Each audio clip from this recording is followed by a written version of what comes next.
This is the BioCentury Show.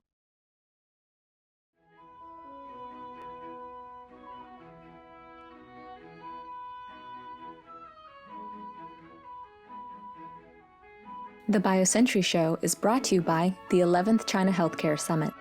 This October, BioCentury, Bay Helix, and Insights partner, McKinsey & Company, invite you to Shanghai to network, partner, and debate with industry peers and get a first-hand look at China's life sciences ecosystem as deal-making between China and the West accelerates.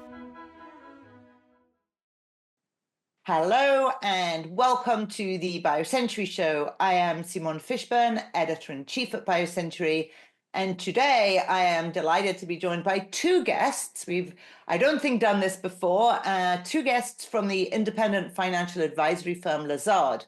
We have return guest Michael Kingston, who is Managing Director and Head of North American Life Sciences, and Dale Raine, who has an accent a little bit like mine, Managing Director and Co-Head of European Healthcare, based, as I understand, in London. So as their titles indicate, we will be able to get both a North American and a European perspective on the deal and financing landscape.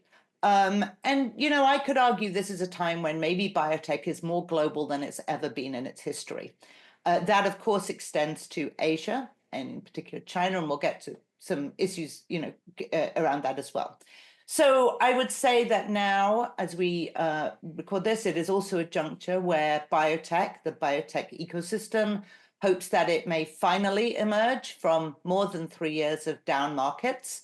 My colleague at BioCentury, Stephen Hansen, just published our 4Q public markets preview. And he's talked to investors and bankers and found the sentiment, or the vibe, as we say, the sentiment is that this time it's for real. This is not another false start. In most of the conversation today, I think we're going to talk about what you see in deals, M&A, and partnering. But I do want to start with the capital markets, which, of course, even drives a lot of those conversations that you're having. I'm going to start with you, Michael, and I want to ask you whether that optimism reflects what you are seeing and hearing in your interactions. Thanks, Simone. And it was a great report, by the way. But look, we still think it remains pretty tepid out there and certainly uncertain. The XBI as one index has been oscillating between 90 and 100 since May, so quite a long time now. And certainly September was a good month for follow-on. Certainly companies with strong data were rewarded and were able to raise capital concurrent with that. And then you saw a number of IPOs that were able to go out.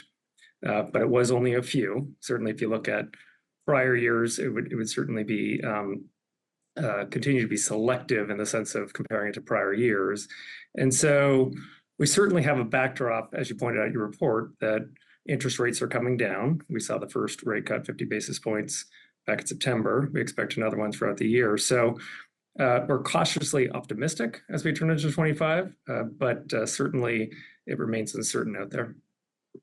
So, Dale, give us the European view. We have our BioEquity Europe conference every year in Europe. And one of the things that we've noted, historically in Europe, European companies feel that they are better at controlling their spend, should we say. They don't raise as much on the whole as American companies. On the other hand, they believe that they are actually better at fiscal responsibility, should we say. Whether that is or isn't true, I don't know. But it is also harder for them to access capital markets as a whole, right? So where are you on the optimism radar for European companies? Look, we're very positive overall. We think in Europe, the science is phenomenal. The funding for early stage companies is not an issue. The number and the quality of the startups is pretty phenomenal, particularly in some of the key clusters. But one of the areas that's been a massive constraint for European biotech has really been scale-up capital. And we've been talking about it for a few years. I don't think we've made significant progress. But what we've seen is that the high quality kind of European biotechs have mostly headed to NASDAQ for their public listings. I would say, look, in the private markets, the upsides have not been as high as for US biotechs, but equally the downsides have probably not been as significant as well. So they've been up and downs, but the roller coaster ride has probably not been quite as wild. Okay, less wild. That's fine. Yeah. And, maybe another time we will dig into that issue of growth capital in Europe being constraining. But I think, one of the alternative, paths for companies is M&A. And I want to move to there because you shared with me some very interesting data that you have at Lazard. And, based on, I want to start with this, based on deals year to date, 2024 is tracking to match or maybe exceed 2023. I always think of these things a little, it's not linear, right? It's sort of not really a linear relationship. But if you did look at it, it's sort of tracking to match or exceed 2023 in terms of the number of acquisitions. Now, the average value has gone down. I didn't get median numbers, though. But before we get into the specifics of the trends, I want to ask if this reflects a resetting of valuations, and a couple of reasons that I ask this. It's been a feature of this downturn. Our financial preview noted that there have been several down rounds in private companies to right-size them, to make them more attractive to public investors. Your survey, Lazard's survey of biotech executives, found that there was a gap in perception, with large pharma execs believing the biotech equity market is rightly valued and SMEs thinking it's sort of undervalued. So I want to ask you to sort of comment on the fact that the average value has gone down. And is that a reflection really more of companies accepting a lower valuation, and maybe that is their correct valuation? What do you think about this? And either of you could answer that first. I would argue that it's not based on valuation necessarily. It's based on where the market is today. And if you look back at 2023 or prior years, it was certainly focused on commercial stage companies, and you saw very large transactions ultimately get done, whether it be Seagen or Horizon as examples. This year, there's really been a cap in terms of the size of transactions, because we've really been focused on clinical stage transactions over the course of this year. Where you're really seeing a lot of activity is post proof of concept data. So in that sort of phase 2 range, which as a result results in lower valuations for companies, albeit most of the transactions are between $1 billion to $5 billion. So certainly not small. I would characterize those as really bolt-on transactions. Dale? Yeah, look, I think you're right with your stats, Simone, in terms of some people sort of ask sort of why is deal activity down? And it really depends on how you look at it. So deal value is substantially down. And in 2023, we saw almost 150 billion of aggregate deal value. It's more like 40 to 45 for the first 9 months of the year. But as you said, we're sort of tracking up in terms of the number of deals. There were about 30 deals last year above 250 million. And we're about 30 for the first 9 months of the year, with still the final quarter to go. So we'll well end up at the end of the year with more deals, but smaller deals. And I think Mike's right. You have to sort of look at where the action is happening. And if you think about the deals that happened last year, what we saw was a real push to late stage deals. 75% of the deals were commercial in registration in phase 3. And that was really pharma proactively addressing what we've been talking about for a few years, which is the patent cliff. Whereas this year, we've seen this pivot back to kind of clinical stage deals. Over half the deals have been phase 2. And I think the other interesting thing is sort of public versus private deals. In 2022 and 2023, the majority of acquisitions over 250 million were public companies. Only about 15% were private. But this year, it's been really evenly split, actually, roughly similar numbers of public deals versus private. And some of that reflects the stage of development that deals are happening, kind of late stage last year versus mid stage this year. And it also reflects the capital markets, right, where some of these companies would have gone public ordinarily, but have stayed private for longer. So I want to follow up on that, and what you're saying, and this sort of is that last year more late stage companies got acquired. That's basically part of the valuation averages rather than, let's say, medians, which we didn't get into those numbers. But One way of thinking about it, as you sort of indicated to me offline, is as more of the acquisitions are earlier, so more in phase 2 and more private companies, that there may be more appetite for risk, but there's also a way of thinking about it as necessity being the mother of invention, meaning these larger companies need assets and there aren't that many good phase 3 or registrational assets out there. So they're sort of forced to embrace more risk. Is that how you think about this, or is there generally beyond that, a sort of greater comfort level with the risk? And one extra thing is it may actually vary by therapeutic area, which I know is something you're looking at. Yeah, I think you're right. Okay, go ahead. Yeah, go ahead, Michael. Yeah. Look, growth rates as we ended in the late teens and into the early 20s for large pharma was roughly 8 to 9% on a go-forward basis. What you're seeing today is growth rates in the 4 to 5% range, with a few outliers in terms of Lilly and Novo. So certainly Dale's right in terms of the number of LOEs that are coming through over the course of the next 5 years. It's in excess of 200 billion. So certainly that provides a lot of pressure into the system. And then if you layer on top of that, Simone, the IRA, that adds a layer of pressure as well. And so the need, frankly, to reinvigorate pipelines, ultimately drive that long-term growth is important. In terms of phase 2, you have some level of comfort in terms of the profile of the product and the ability to go big, go broad, which you frankly need to do today, given the IRA and the clock that ticks once you get approval. That's an important metric, and certainly biotechs are aware of that in terms of their ability to spend against that.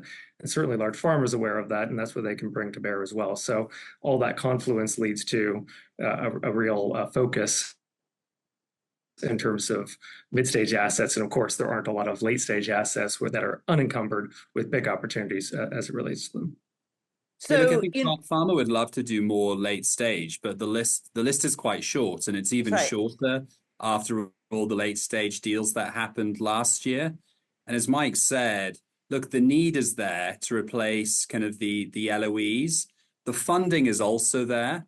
If you think of most large cap pharma companies, they have firepower between, call it 10 billion on the lower end up to about 90 billion on the higher end. If you think about cash on balance sheet plus their debt capacity. So their ability to fund from the balance sheet is there. One of the biggest constraints we see, though, is pressure on R&D budgets. So there's sort of balance sheet flexibility, but P&L constraints. And then our Biopharma leader study that we put out every year, and we put out the 2024 edition a couple of weeks ago. One of the questions that we asked the 300 participants who responded was, what's their view on M&A and partnering activity in the next 12 months relative to the last 12 months? And look, in terms of mega deals, the majority of respondents sort of said they don't see a major change, and they cited the FTC environment as the biggest kind of constraint on mega deals. But about 80% believe that bolt-on M&A, and it could be sizable bolt-on M&A, and also partnering activity would increase either somewhat or significantly over the next 12 months. So we see the need, we see the ability to fund, and we see the intent to do M&A. All right, well, we're going to take a short break now, and when we come back, we'll dig more into what's behind these deals and some of the trends.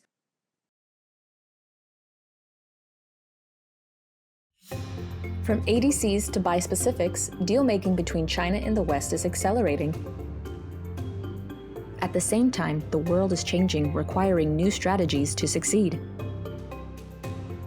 This October, BioCentury, Bay Helix, and Insights partner McKinsey & Company invite you to Shanghai for the 11th China Healthcare Summit.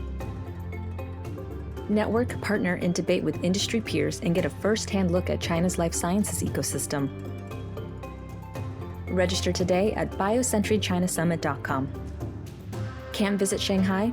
Register instead for a digital pass. We are back at the BioCentury Show with Michael Kingston and Dale Raine from Lazard. Let's talk a little bit about how deals are getting done. We talked about the pressure for deals. One very interesting statistic you gave me is that 40% of the deals done, I believe, in the last couple of years were done in under 6 weeks from approach to announcement. That seems remarkably fast, especially given all that we hear about the length of time it takes to pull deals together. Can you talk about this?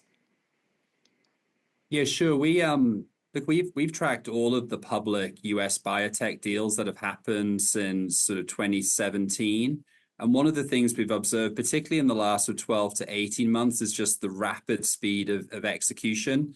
As you indicated, Simone, about 40% of deals getting done under 6 weeks. And look, I think what's sort of driving that is, look, there's a scarcity of assets that are truly strategic to each pharma company. We see pharma companies spend a lot of time ahead of major catalysts, sort of developing a differentiated thesis. Why are they the best owner? Doing a lot of work up front, so that on the back of catalyst, typically clinical data, it may be regulatory updates as well, they're in a position to move quickly. And look, what we typically see happening is pharma companies putting an offer on the table, which is in that kind of zone of being considered compelling, and then really pushing timelines so that it's more difficult for competitors to catch up. But the other thing that we've observed is actually deals have become more competitive in the last 18 months.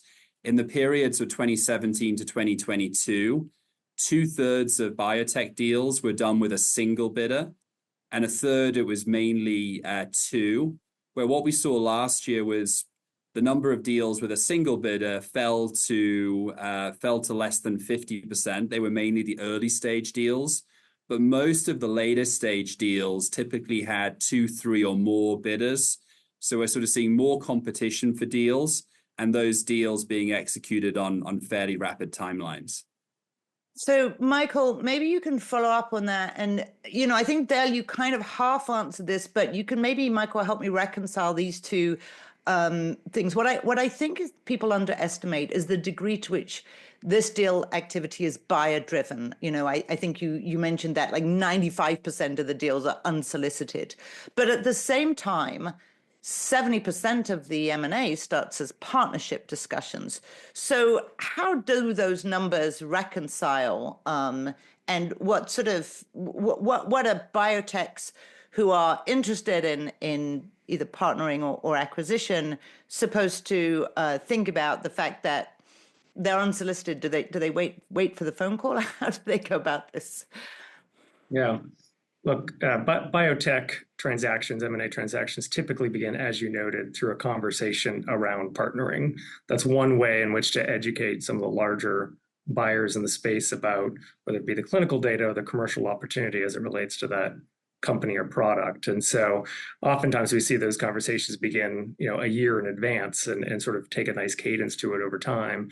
But to Dale's point, once they gain conviction in terms of moving from partnering towards, I'd rather own it fully on a global basis and prosecute it the way I want to prosecute it without a partnership structure that may limit that optionality for them, that's when they decide to move towards M&A. It often isn't a banker-driven process where we're saying you need to bid by a particular date. It's often the case where someone gains conviction and, to Dale's point, uses that time to their advantage in terms of process.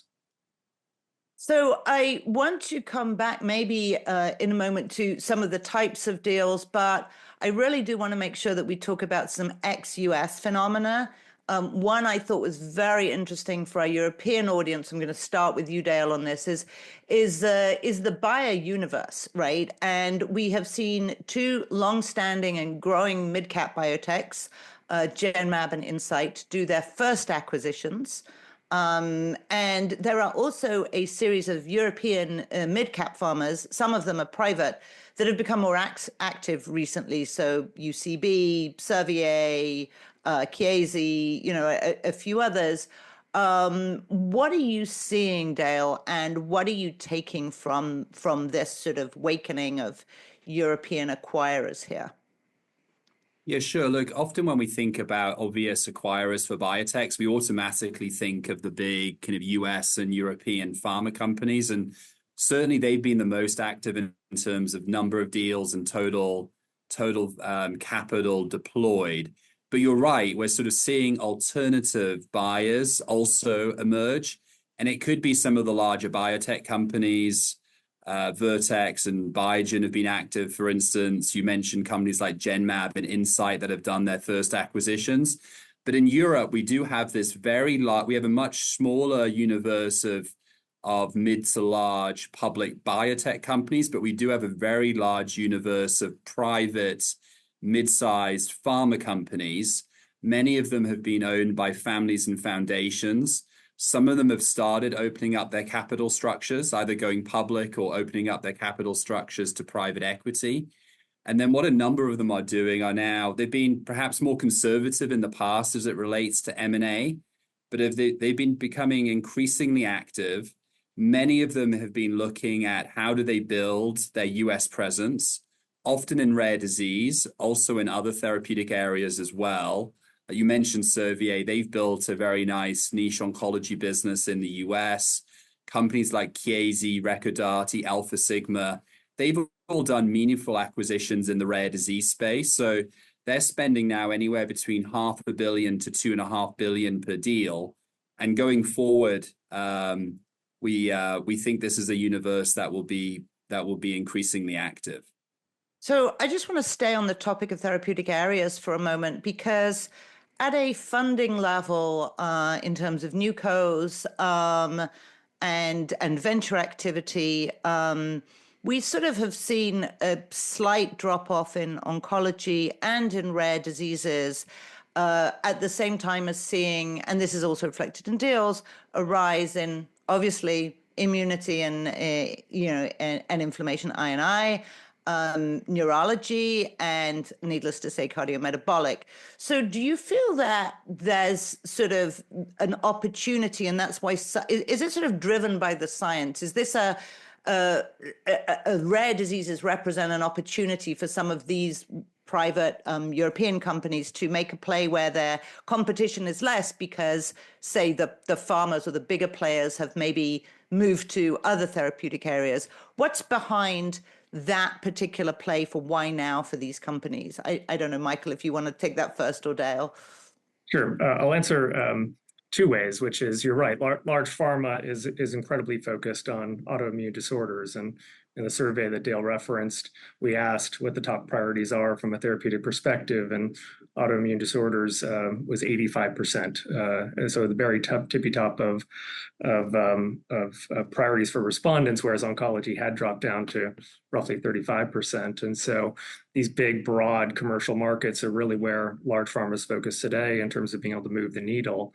And so the companies that Dale alluded to, which are more the mid caps, are very focused on, frankly, they don't have the capital to compete, number one, for those types of assets, nor do they have the capital, frankly, to develop the assets in the way they should be developed across a range of autoimmune disorders. And so thinking carefully about rare diseases, and typically rare diseases actually are sort of therapeutic area focused, whether it be a rare neuro disease or a rare kidney disease as an example. And so the ability to have the firepower to not only act on the transaction, i.e. pay the upfront, but also action on the R&D plan and have the commercial infrastructure that's necessary to commercialize the product. So that's why we see for the mid caps the increasing focus, and we see that in our survey as well in terms of the rare disease priorities for them. I want to also talk a little bit, some of the similar companies in Japan have been more active. Is that a similar play? Can you talk a little bit about that, maybe, Dale? Yeah, sure. I think these things always go through waves. We've seen more activity from Japanese companies, more Japanese companies turning up in processes. We just sold a company in Sweden, Calliditas, to Asahi Kasei in Japan. And again, it's sort of similar to some of the European mid-caps. That deal wasn't about Japan. That was about building more scale in the US market in a kind of rare and specialty area. So I want to remain in Asia and talk about a really important topic for us, or for biotech, which is China and innovation in China. And this topic is always on our radar, but in particular, as we lead up to the BioCentury Bay Helix China Healthcare Conference in Shanghai at the end of the month. We have been covering the amount of world-class innovation coming out of China for a long while. And there are a few geopolitical pressures, obviously the Biosecure Act, that influence some of the considerations with China. But that is happening alongside this maturation of that ecosystem, and the number of more experienced players as well as innovative assets. So we're seeing at BioCentury a rise in cross-border deals with Western VCs accessing China assets. And often right now, they're actually bringing them stateside to found companies. Now, these assets are not, this is sort of China for global. These are not created for the China market. These are globally relevant assets. What are you seeing in terms of China innovation, in terms of partnering and M&A? Yeah, look, I think the activity in China has evolved. A few years ago, a lot of the activity with Chinese companies bringing in Western innovation for the China market, so in licensing China rights. But what's happened is that those assets that they brought in, as well as their own internal pipelines, have developed. And now they have fairly big pipelines of late-stage assets that are consuming more capital. And capital has been more constrained in China, as it has been in the US and in Europe as well. So there's probably less desire for the Chinese companies to bring in Western innovation right now. But what we've seen, as you indicated, Simone, was we've seen quite a lot of interest from Western companies, both strategics and VCs, in terms of accessing Chinese innovation. And it feels like there's been this sort of shift in perception around the quality of the scientific and clinical data sets. What we heard a few years ago was, look, there's a lot of science, it's impressive science, there's a lot of funding, a lot of PhD postdocs from the West returning to China. But there were questions around kind of the integrity of data sets, where what we've been hearing from our large pharma clients is they're getting increasing confidence around the quality of those data sets. The only thing I would add to that, Simone, is the speed in which you can act in that region is vastly different than here in the US. And so the ability, frankly, to take that innovation, large population, test it really quickly and generate that data set that, as Dale said, has heightened comfort in terms of the integrity of that data is really impressive. And so we've seen a lot of certainly partnering activity. We've seen at least one M&A transaction, and that could continue to change over time. Yeah, I think that's a very good point, Michael. We just have a few minutes left that I want to get to something you flagged for me, which is and we've been writing about this actually in BioCentury as well, which is a trend to innovative deal structures. So obviously this isn't related specifically to Europe or China. This is sort of globally. But we have reported on the number of companies using CVRs. There is also, and some of these are actually in the same deal, CVRs and this, some concurrent spin-outs. I would say it probably wasn't the founding one, but maybe the poster child is the J&J Actelion deal that spun out Idorsia, and maybe that's only the poster child because that was a very substantially well-funded spin-out, Idorsia there. Recently, we've seen the Sanofi deal with Inhibrx that spun out Inhibrx Biosciences. I do actually have to tell you, if you could encourage them to use different names, it would be very helpful in these transactions, but that's an editor's note. And Pfizer and Biohaven, again, spinning out new Biohaven. More examples. So you had mentioned to me there are a lot of conversations along these lines. I mean, these are two that I've mentioned. How are companies preparing for that kind of deal structure? And maybe you can talk a little bit also about what are the considerations that they need to take into account. Who wants to pick this one first, Dale? Yeah, look, there are different things that are going on that are sort of driving some of these innovative structures, and some of it's sort of the bid-ask spread and perspectives on valuation. So I guess linking it back to one of your first questions around outlook for capital markets, in our survey, we asked people, how did they view the capital markets with value today? And actually, a majority of large pharma believe biotech is appropriately valued. And you won't be surprised that mid and small biotechs believe that the market is significantly undervalued. So that creates quite an interesting environment for value negotiations. And then things like CVRs go in and out of vogue. They're certainly in vogue now, and it's certainly a mechanism to bridge kind of value divides.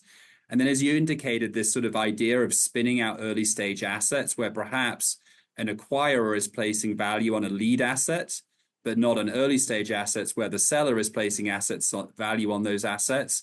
It's a way to, again, bridge that valuation divide. Those deals, we talked about the speed that deals are getting done, and you were referencing kind of 40% of deals getting done under 6 weeks. Clearly, these deals need more preparation, do take a little bit longer, and you have to sort of think about the organization of the assets, the organization of the IP, creating financials for the new co, and then also just working through the tax considerations, which kind of vary tax domicile by tax domicile. But sort of we've seen a couple of those deals in the past. You referenced sort of J&J and Pfizer Biohaven, and of course Sanofi and Hibberics sort of this year. And sort of one deal like that this year, sort of one swallow doesn't make a spring, as they say. But what we would tell you is that we are having conversations with lots of pharma companies and also lots of biotech companies about this structure. And it's something that's really come to the fore and being given quite active consideration. And Michael, I don't know if you want to add to that. I mean, you know, it does seem as if that tells us that, first of all, there's a way for companies to still find value, if they think there is, in their earlier stage assets, which just may not be what the larger company is thinking about. We know historically companies have complained about their great assets sitting on pharma shelves. At the same time, if they are willing to spin out those companies, it is a sign of faith and belief, first of all, partly in the companies that are investing in them, but also in themselves, that there's still value and a good market in, let's say, optimism for biotech ahead. What is the flavor of those conversations that you're seeing? Is that how people look at it? Yeah, I think that's accurate. There's also, you look at the 3 deals that you referenced, there's really high value assets that remain. And just because it didn't make sense for the acquirer doesn't mean they don't make sense as a standalone entity going forward. And if you have a great management team and great assets that you continue prosecuting on a go-forward basis, that makes a lot of sense. And so Dale's absolutely right. For teams that where you're having a conversation with a pharma, they're primarily focused on a single asset. Maybe a partnership doesn't make sense, or maybe an asset sale doesn't make sense. This is a nice structure to think through. As Dale said, it's more complicated, takes longer to get done, but certainly is a pathway to continue keeping the team together and continue to prosecute those assets. Right, and just to round that out, the Inhibrx Biosciences and new Biohaven both launched with more than $200 million in cash. I mean, they were very well capitalized for new companies, with an existing pipeline. So, that's not too shabby. I think we are out of time. We could obviously talk a lot more, but it's really been a pleasure to speak with you both. And we look forward to seeing what the rest of this year and 2025 brings. Thank you. Thank you. Thank you, Simone.